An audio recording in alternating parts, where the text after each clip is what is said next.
Urban legends that turned out to be disturbingly true. Have you ever stopped to think about where scary stories come from? Those tales you hear around a campfire, or the ones that get passed around at sleepovers, whispered in the dark. We call them urban legends.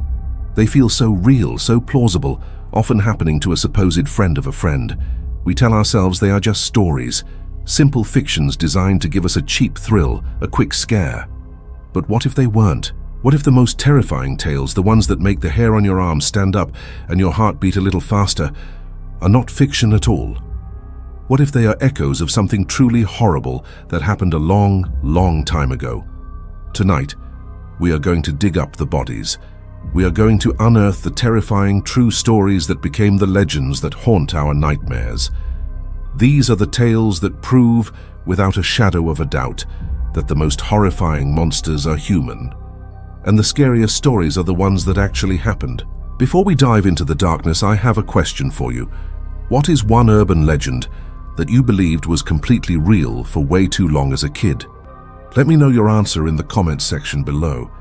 And as you're typing, do me a huge favor and hit that subscribe button and ring the notification bell. You don't want to miss a single second of the terrifying content we have planned for you.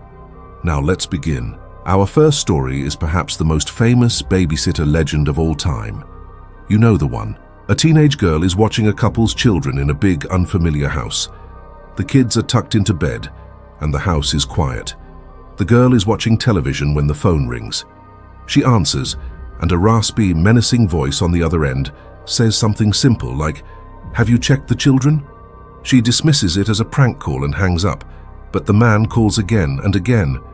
Each time his voice is more threatening, his questions more insistent. The babysitter, now genuinely terrified, calls the police. The police dispatcher tells her that if he calls again, they will try to trace the call, but she needs to keep him on the line for at least a minute.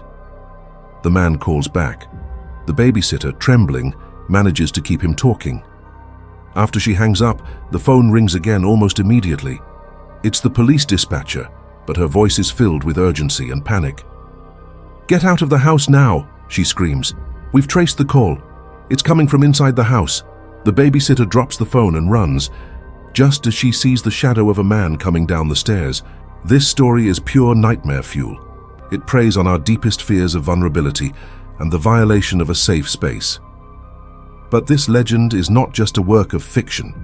It is a distorted memory of a real-life tragedy that occurred on a cold, rainy night in March of 1950 in the quiet college town of Columbia, Missouri. The victim was not a nameless babysitter. She was a 13-year-old girl named Jeanette Chrisman. Jeanette was a responsible and well-liked 8th grader. On the night of March 18th, she had a babysitting job for a local couple, the Romacks, who had a 3-year-old son. It was a routine job, something she had likely done many times before. The Romacks lived in a somewhat isolated house on the edge of town, surrounded by dark woods. Jeanette's parents dropped her off. The Romacks gave her their instructions and a number where they could be reached, and then they left for a party. Jeanette was alone with the sleeping child. What exactly happened over the next few hours is a mystery that has never been fully solved. But we know that at some point in the evening, Jeanette's sense of safety was shattered. Something or someone terrified her. We know this because around 10:30 that night, a panicked call came into the Columbia Police Department. It was a young girl's voice, hysterical and barely coherent. The operator could only make out a few words, a desperate plea. "Come quick." Then the line went dead. In 1950, technology was not what it is today. There was no way to trace the call. The operator had no idea who the girl was or where she was calling from. She could only sit and wonder what terrible fate had befallen the girl on the other end of the line. When the Romacks returned home after midnight, they walked into a scene of absolute horror. The front door was ajar and a side window was broken. Inside, the living room was in chaos. Furniture was overturned and a garden hose was inexplicably snaked through the room. And there on the floor was the body of 13-year-old Jeanette Chrisman. She had been brutally assaulted and strangled with the cord of an electric iron. The telephone receiver was off the hook, lying on the floor beside her. It was clear that she was the one who had made that desperate final call for help. The Romacks, in a state of shock and terror, rushed upstairs to check on their son. Miraculously, he was sound asleep in his bed, completely unharmed. The investigation that followed was one of the largest in the town's history. Police were baffled. There were signs of a violent struggle, but no clear motive. Nothing of value had been stolen. The crime seemed to be one of pure, senseless violence. Suspicion quickly fell on a 27-year-old man named Robert Mueller, a local man who was an acquaintance of the Romax. Mueller had a known history of strange behavior and had reportedly developed an unsettling fixation on Jeanette. He had even called her earlier that very day to ask her to babysit for him, but she had turned him down because she was already booked with the Romax. On the night of the murder, Mueller was at the same party as the Romax. He was seen acting nervously and left the party for a significant period of time, offering a flimsy excuse. When he returned, he had scratches on his face and hands. During police questioning, he was evasive and his stories kept changing. He failed a lie detector test miserably. Despite the mountain of circumstantial evidence pointing directly at him, police could never find the one piece of physical evidence they needed to definitively link him to the crime scene. Without that smoking gun, the prosecutor felt he couldn't secure a conviction. Robert Mueller was never charged with the murder of Jeanette Chrisman. The case went cold and remains officially unsolved to this day. Over the years, the horrifying details of Jeanette's murder began to fade from public memory, but the core elements of the story remained. A young, vulnerable babysitter alone in a house, a terrifying intruder, and a frantic phone call for help. These elements were twisted and sensationalized, eventually morphing into the classic urban legend we all know today. The detail about the calls coming from inside the house was likely added for dramatic effect, but it perfectly captures the terror of Jeanette's final moments, knowing her attacker was right there with her as she pleaded for help into a dead phone line. The story of the babysitter and the man upstairs is not just a story, it is a ghost, a chilling echo of a young girl's last, desperate cry for help that went unanswered. Next, we turn to a fear that grips parents every single autumn, the fear of poisoned Halloween candy. Every year as October rolls around, the warnings start. Check your children's candy. Throw away anything unwrapped or homemade. Look out for needles in chocolate bars and razor blades in apples. For most of us, this fear has been present our entire lives. But this widespread panic, this national paranoia surrounding Halloween treats, didn't just appear out of nowhere. It was born from a very real and very terrifying series of events that unfolded in the suburbs of Chicago in 1982. This is the true story behind the poisoned candy legend, the Chicago Tylenol murders. It began on the morning of September 29, 1982. 12-year-old Mary Kellerman of Elk Grove Village woke up with a sore throat and a runny nose. Her parents gave her an extra-strength Tylenol capsule, one of the most trusted over-the-counter pain relievers in the country. Within minutes, Mary collapsed on the bathroom floor. She was rushed to the hospital, where she was pronounced dead. Doctors were baffled. They initially suspected a stroke, but it made no sense for a healthy 12-year-old girl. That same day, in nearby Arlington Heights, a 27-year-old postal worker named Adam Janus also took a Tylenol for some minor chest pains. He collapsed and died shortly after. His family, distraught and gathered at his home to mourn, began to suffer from headaches. Not thinking anything of it, Adam's brother Stanley and his sister-in-law Teresa took Tylenol from the very same bottle. Within hours, both of them were also dead. The deaths were a horrifying and tragic coincidence, or so it seemed. But then, more reports started coming in from across the Chicago area. A new mother named Mary Reiner died after taking Tylenol. A woman named Mary McFarland also collapsed and died. And a United Airlines flight attendant named Paula Prince was found dead in her apartment, an open bottle of Tylenol on her bathroom counter. Two heroic local firefighters, Philip Capitelli and Richard Keyworth, were the first to connect the dots. They noticed that all the victims had taken extra-strength Tylenol shortly before their deaths. They collected the bottles from the different scenes and compared the lot numbers. They realized something was terribly wrong. A local nurse, Helen Jensen, also made the connection and called the authorities. It was then that the horrifying truth was revealed. The capsules had been opened, filled with deadly potassium cyanide, and then carefully put back together and placed back on store shelves. Someone was randomly murdering people using one of the most popular products in America. Panic gripped the city of Chicago, and soon, the entire nation. Tylenol was immediately pulled from shelves. Police drove through neighborhoods with loudspeakers, warning residents not to take any Tylenol products. The media coverage was frantic. The story was a nightmare come to life. An invisible killer was hiding in plain sight in medicine cabinets all across the country.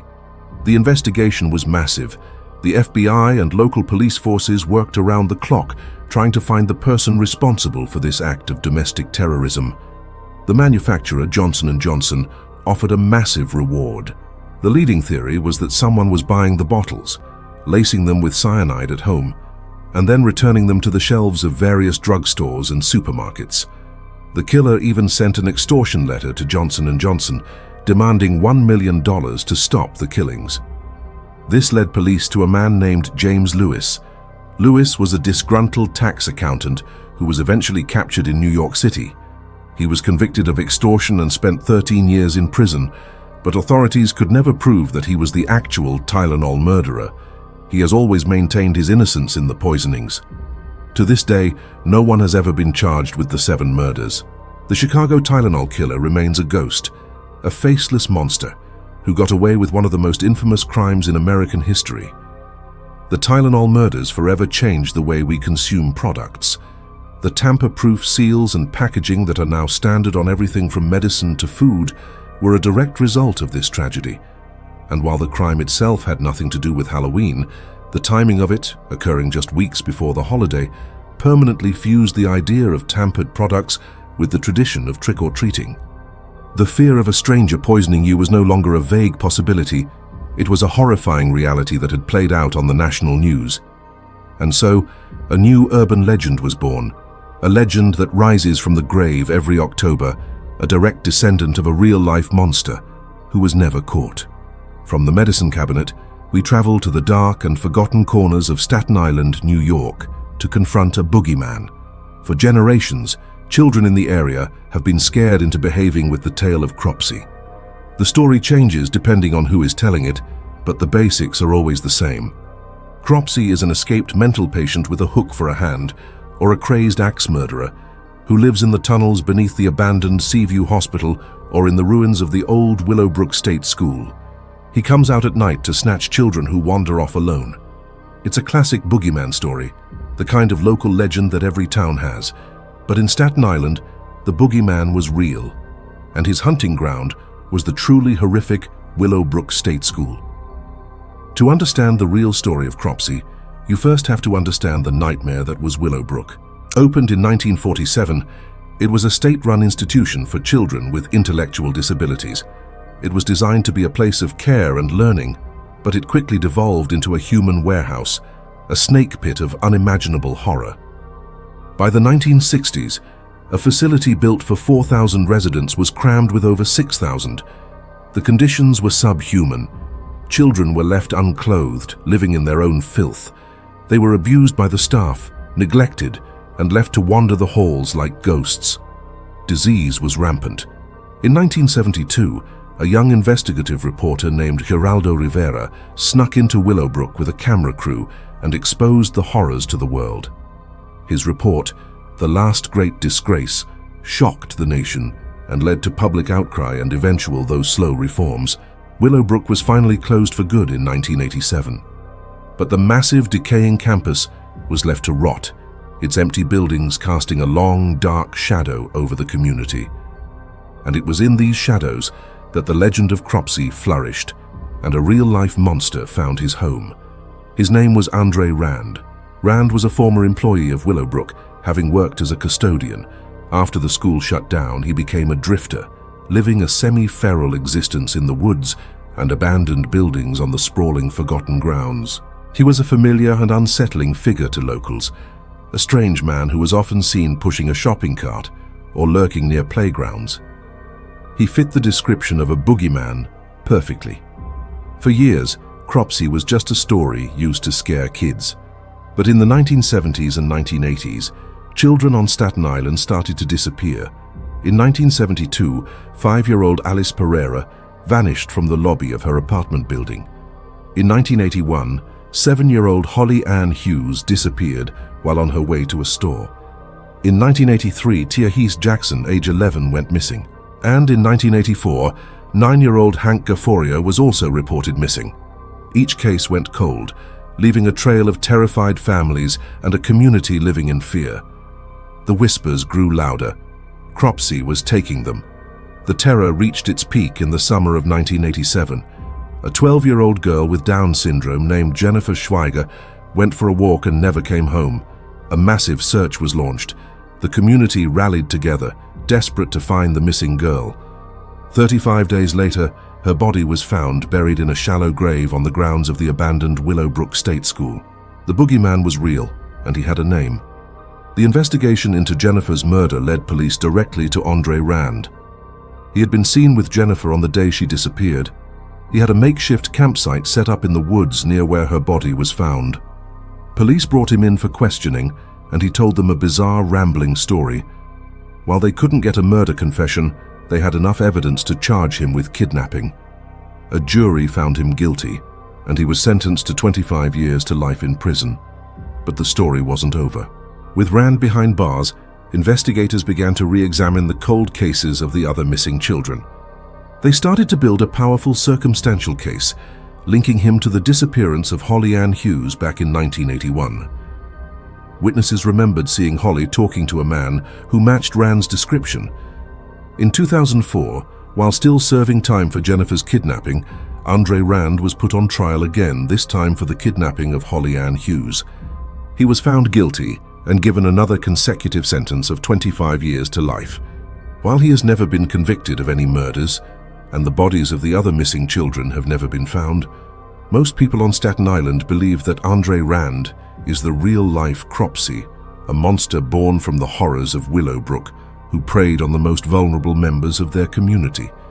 The legend of Cropsey was not just a story, it was a warning, and it was a warning that tragically came true. Our next legend takes us out of the woods and into a place that is supposed to be a refuge for travelers, a motel room. The story is short, simple, and utterly stomach-churning. A couple checks into a motel for the night. As soon as they enter the room, they notice a strange, unpleasant smell. They are too tired to complain and figure it will go away. They go to sleep. The next morning, the smell is even worse, a sickeningly sweet odor of decay. They call the front desk to complain, and a manager comes to inspect the room. Unable to find the source of the smell, they decide to flip the mattress. And there, hidden inside the box spring or stuffed underneath the bed frame, they find the decomposing body of a previous guest. This story seems too gruesome, too much like something out of a horror movie to be true. But the horrifying reality is that this has happened, not just once but numerous times, in hotels and motels all across the country. The urban legend of the body under the bed is a grim fact of life and death. In July of 1999 in Atlantic City, New Jersey, a couple checked into the budget Burgundy Motor Inn. They immediately noticed a foul smell, but assumed it was just the result of poor plumbing or cleaning. They spent the night in the room. The next day, the smell was so overwhelming that they complained to the manager. A housekeeper was sent to clean the room again. When cleaning under the bed, she made a gruesome discovery. The body of a man, later identified as 64-year-old Saul Hernandez, was wedged between the mattress and the platform. He had been dead for several days. The couple had spent an entire night sleeping just inches above a corpse. In March of 2010, in Memphis, Tennessee, police were searching for a missing woman named Soni Millbrook. Her family had not heard from her in weeks. Her body was eventually discovered in a room at a local budget inn. She had been hidden under the bed. The most disturbing part of this case is that an investigation revealed that the room had been rented out 5 times since she was killed. 5 different guests had slept in that bed, completely unaware of the horror that lay just beneath them, a silent testament to the evil that had taken place in that very room. And in Kansas City, Missouri in 2003, guests at the Capri Motel complained for days about a terrible smell emanating from room 12. Maintenance workers were finally sent to investigate. They moved the bed and found the body of a man who had been dead for a significant amount of time. He had been reported missing by his family, and it appeared he had died of natural causes in the room.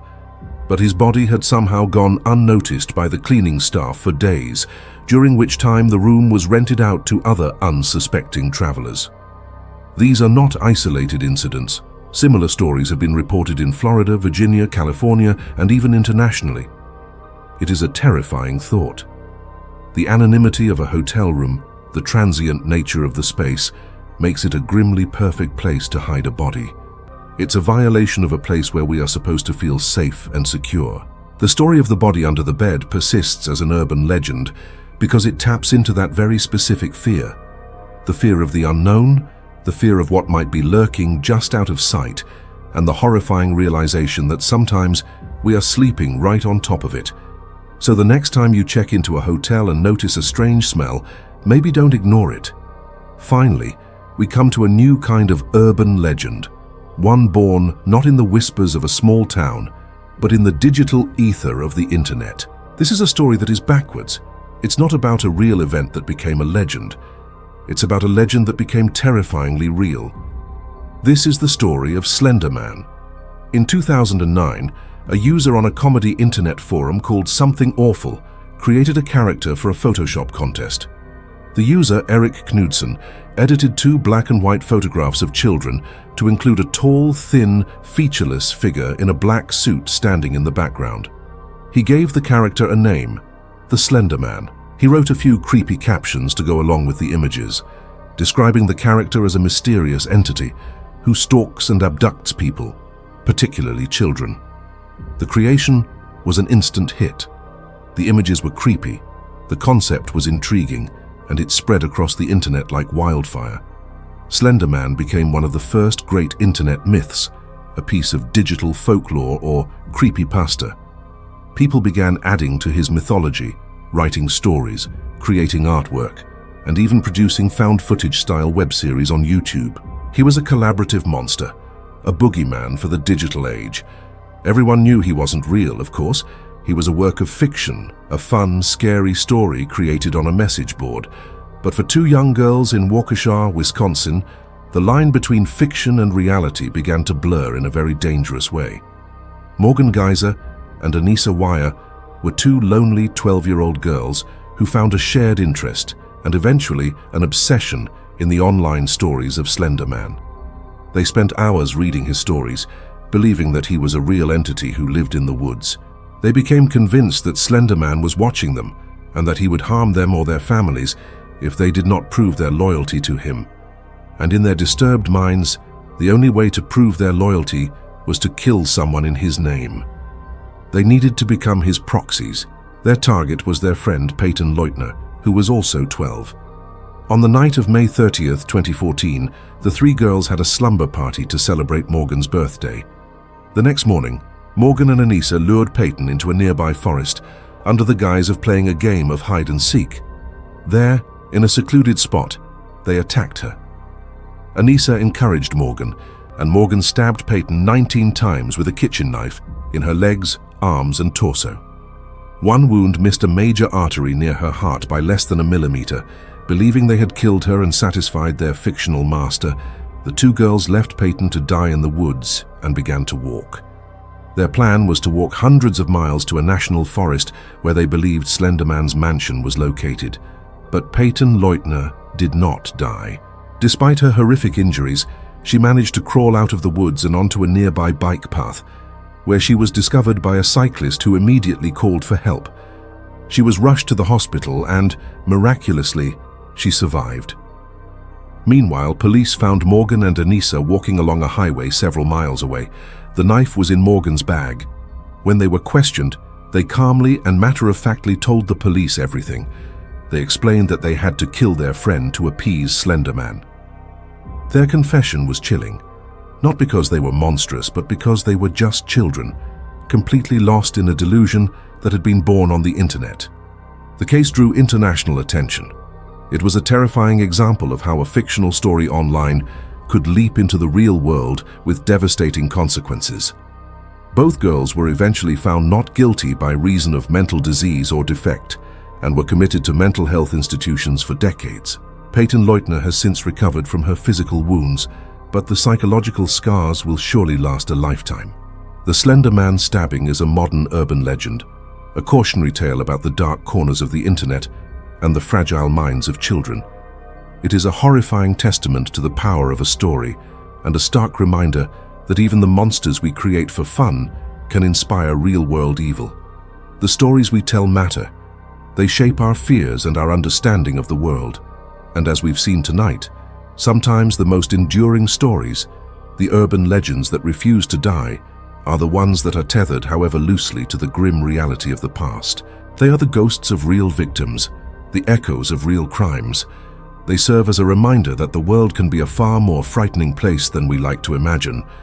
Thank you for joining me on this descent into the darkness. I hope these stories have left you with a new appreciation for the tales we tell in the dark. If you found this video unsettling, please hit that like button and make sure you are subscribed with notifications turned on. We have so much more to explore in the world of the unknown. Until next time, be careful what stories you listen to. You never know which ones are true.